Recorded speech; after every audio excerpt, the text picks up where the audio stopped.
Hello friends, welcome to daily exam bets YouTube channel. ఈరోజు మనం February 24 current అఫైర్స్ని చూసుకుందాం. చాలా ఇంపార్టెంట్ క్వశ్చన్స్ ఉన్నాయి. వీడియో లాస్ట్ వరకు చూడండి. ఫస్ట్ క్వశ్చన్: భారతదేశంలో సెంట్రల్ ఎక్సైజ్ దినోత్సవాన్ని ఏటా ఏ తేదీన జరుపుకుంటారు? అంటే కరెక్ట్ ఆన్సర్ చూడండి. ఆప్షన్ బి ఫిబ్రవరి 24 అండి. అయితే ఈ ఏడాది థీమ్ ఏంటంటే integrity, innovation and inclusiveness in taxation అండి. ఈ సెంట్రల్ ఎక్సైజ్ అనేది జీఎస్టీకి ముందు తయారీపై విధించే ప్రధాన పరోక్ష పన్నండి. 2017లో జీఎస్టీ వచ్చిన తర్వాత సెంట్రల్ ఎక్సైజ్ ప్రధానంగా పెట్రోలియం మరియు టొబాకో ఉత్పత్తులపై మాత్రమే వర్తిస్తుందండి. సో గుర్తుంచుకోవాలి. భారతదేశంలో సెంట్రల్ ఎక్సైజ్ దినోత్సవాన్ని ఏటా ఏ తేదీన జరుపుకుంటారు అంటే ఫిబ్రవరి 24 అండి. ఈ ఏడాది థీమ్ ఏంటంటే integrity, innovation and inclusiveness in taxation అండి. అలాగే ఈ సెంట్రల్ ఎక్సైజ్ జీఎస్టీకి ముందు తయారీపై విధించే ప్రధాన పరోక్ష పన్నుగా ఉండేదండి. 2017 జీఎస్టీ వచ్చిన తర్వాత సెంట్రల్ ఎక్సైజ్ ప్రధానంగా పెట్రోలియం మరియు టొబాకో ఉత్పత్తులపై మాత్రమే వర్తిస్తుందండి. నెక్స్ట్ క్వశ్చన్: ఏ ఆలయ ప్రసాదం నాణ్యతను నిర్ధారించడానికి ఇటీవల ఈ-నోస్ మరియు ఈ-టంగ్ సాంకేతికలు ప్రవేశపెట్టబడ్డాయి? అంటే కరెక్ట్ ఆన్సర్ చూడండి. ఆప్షన్ సి తిరుమల ఆలయం అండి. సో తిరుమల ఆలయం 25 కోట్ల పెట్టుబడితో ఫుడ్ టెస్టింగ్ ల్యాబుల్ని ఈ టెక్నాలజీలో అమలు చేస్తుందండి. ఇవి నెయ్యి మరియు ప్రసాద పదార్థాల్లో కల్తీని గుర్తించడానికి ఉపయోగపడతాయండి. ఈనోస్ వాసన ఆధారిత నాణ్యత పరీక్ష చూస్తుందండి. ఈ-టంగ్ రుచి మరియు రసాయన కూర్పు విశ్లేషణ అండి. సో గుర్తుంచుకోవాలి. ఏ ఆలయ ప్రసాదం నాణ్యతను నిర్ధారించడానికి ఇటీవల ఈ-నోస్ మరియు ఈ-టంగ్ సాంకేతికలు ప్రవేశపెట్టబడ్డాయి? అంటే correct answer option C Tirumala temple, Andhra Pradesh అండి. ఇక్కడ హైలైట్స్ ఏంటంటే తిరుమల ఆలయం 25 కోట్లు పెట్టుబడి పెట్టి ఫుడ్ టెస్టింగ్ ల్యాబులను ఈ టెక్నాలజీలో అమలు చేస్తుందండి. ఇవి నెయ్యి మరియు ప్రసాద పదార్థాల్లో కల్తీని గుర్తించడానికి ఉపయోగపడతాయండి. ఈనోస్ ఏం చేస్తుందంటే వాసన ఆధారిత నాణ్యత పరీక్షను చేస్తుందండి. ఈ-టంగ్ రుచి మరియు రసాయన కూర్పు విశ్లేషణ చూస్తుందండి. సో గుర్తుంచుకోవాలి. ఇప్పుడు ట్రెండింగ్‌లో ఉంది. న్యూస్‌లో హల్చల్ చేస్తుంది కాబట్టి ఈ క్వెషన్ వచ్చే ఛాన్సెస్ చాలా ఎక్కువ ఉన్నాయి. అందుకే చూసుకోండి. నెక్స్ట్ క్వెషన్: నీతి ఆయోగ్ కొత్త సీఈఓగా ఎవరు బాధ్యతలు స్వీకరించారు? అంటే కరెక్ట్ ఆన్సర్ చూడండి. ఆప్షన్ సి నిధి చిబ్బర్ అండి. ఆమె బీవీఆర్ సుబ్రహ్మణ్యం పదవీ కాలం పూర్తయిన తర్వాత బాధ్యతలు స్వీకరించారండి. సో మీకు తెలుసు కదా, పాత సీఈఓ ఎవరుండేవారండి నీతి ఆయోగ్‌కి? సుబ్రహ్మణ్యం అండి. బీవీఆర్ సుబ్రహ్మణ్యం గారు ఉండేవారు. ఆయన పదవీ కాలం పూర్తయిన తర్వాత ఇప్పుడు కొత్త సీఈఓగా ఈ నిధి చిబ్బర్ అనే ఆవిడ ఈ బాధ్యతలు స్వీకరించారండి. నీతి ఆయోగ్ ఎప్పుడు ఏర్పడిందో మీకు తెలుసు కదండీ! జనవరి 1, 2015 స్థాపించబడిందండి. దేని ప్లేస్‌లో అండి? ప్రణాళికా సంఘం స్థానంలో ఈ నీతి ఆయోగ్ జనవరి 1, 2015 స్థాపించబడిందండి. అలాగే మీకు ఇది కూడా తెలుసు. నీతి ఆయోగ్ చైర్పర్సన్ ఎవరంటే భారత ప్రధానమంత్రి గారండి. సో అన్ని కీ పాయింట్స్ గుర్తుంచుకోవాలి. చూడండి. నీతి ఆయోగ్ కొత్త సీఈఓగా ఎవరు బాధ్యతలు స్వీకరించారు అంటే కరెక్ట్ ఆన్సర్ నిధి చిబ్బర్ అండి. ఎవరి ప్లేస్‌లో రీప్లేస్ అయ్యారండి? బీవీఆర్ సుబ్రహ్మణ్యం ప్లేస్‌లో రీప్లేస్ అయ్యారండి. నీతి ఆయోగ్ ఎప్పుడు స్థాపించబడింది? జనవరి 1, 2015. నీతి ఆయోగ్ చైర్పర్సన్ ఎవరుంటారండి? భారత ప్రధానమంత్రి గారు ఉంటారు. ఓకే. అన్ని కీ పాయింట్స్ గుర్తుంచుకోవాలి. నెక్స్ట్ క్వెషన్: కేరళ క్యాబినెట్ ఇటీవల రాష్ట్ర అధికారిక పేరు కేరళను దేనిగా మార్చాలనే ప్రతిపాదనను ఆమోదించింది? అంటే కరెక్ట్ ఆన్సర్ చూడండి. ఆప్షన్ ఏ కేరళం అండి. అయితే ఏ రాష్ట్ర పేరు మార్పు చేయాలన్నా భారత రాజ్యాంగంలోని ఆర్టికల్ 3 ప్రకారం పార్లమెంట్ ఆమోదం అవసరం అండి. సో రీసెంట్‌గా పార్లమెంట్ ఆమోదం తెలిపిందండి. ఈ బిల్లుని కేరళ అసెంబ్లీలో జూన్ 24, 2024న ఆమోదించారండి. సో గుర్తుంచుకోవాలండి. రాష్ట్ర అధికార పేరనేది ఇంతకుముందు కూడా జరిగాయండి. ఎగ్జాంపుల్‌కి చూసుకుంటే ఒరిస్సా అండి. ఒడిస్సా అని 2011లో మార్చారండి. అలాగే పాండిచ్చేరి ఉండేదండి. దాన్ని పుదుచ్చేరి అని 2006లో చేంజ్ చేశారండి. ఇలాంటివి చాలా స్టేట్స్ నేమ్ చేంజ్ అయ్యాయండి. మీకు తెలిసినవి ఏమైనా ఉంటే కింద కామెంట్‌లో చెప్పండి. ఓకేనా? ఇప్పుడు ఈ క్వెషన్‌లో కీ పాయింట్స్ చూసుకుందాం. క్వెషన్ ఏ విధంగానైనా అడగొచ్చు కాబట్టి. కేరళ క్యాబినెట్ ఇటీవల రాష్ట్ర అధికార పేరు కేరళను ఏ విధంగా మార్చాలనే ప్రతిపాదనను ఆమోదించిందంటే కేరళం అండి. సో మన భారత రాజ్యాంగంలో ఏ ఆర్టికల్ ప్రకారం అండి పార్లమెంట్ ఆమోదం అవసరం? రాష్ట్ర నేమ్ చేంజ్ చేయాలంటే ఆర్టికల్ 3 ప్రకారం అండి పార్లమెంట్ ఆమోదం అవసరం.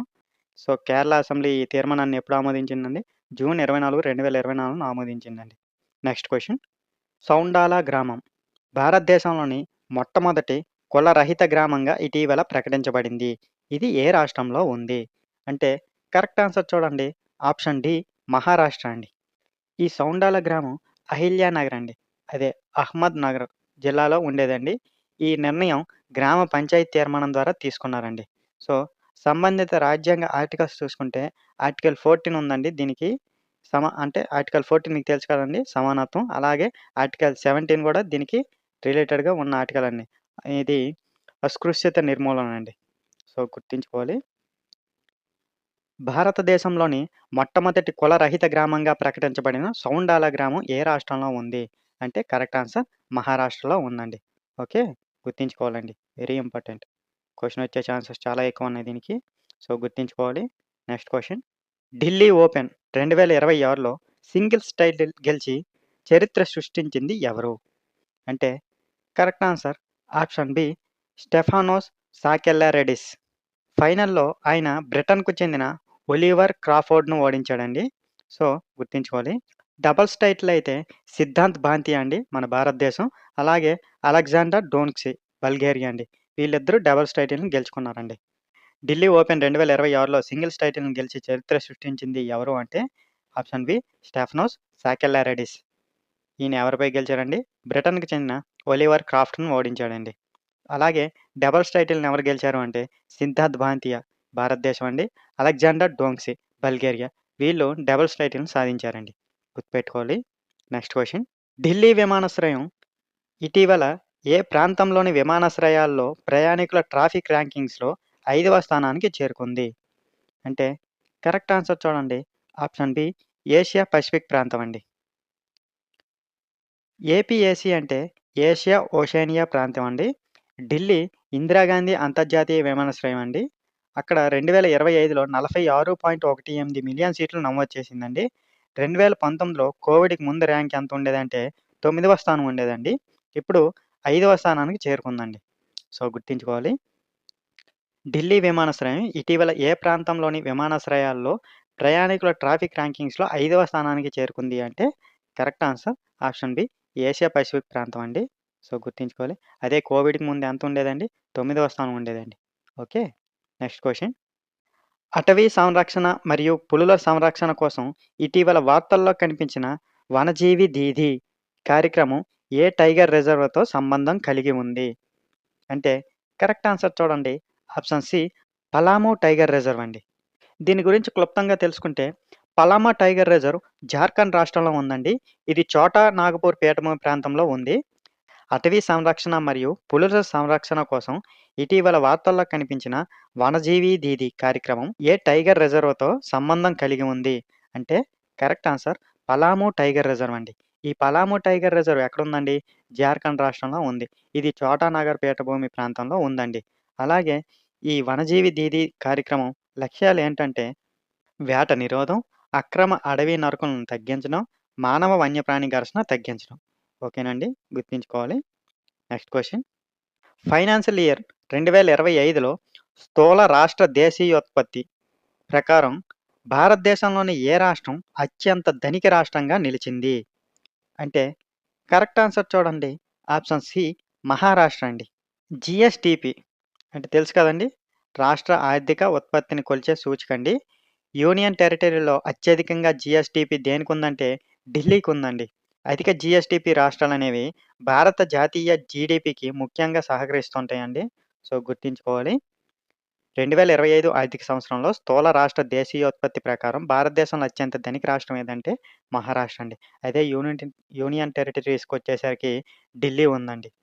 అలాగే India's top 10 richest and poorest states ఒకసారి చూసుకుంటే ఫస్ట్ మహారాష్ట్ర, తమిళనాడు, ఉత్తరాఖండ్, కర్ణాటక, వెస్ట్ బెంగాల్, రాజస్థాన్, తెలంగాణ, ఆంధ్రప్రదేశ్, మధ్యప్రదేశ్, ఢిల్లీ ఉన్నాయండి.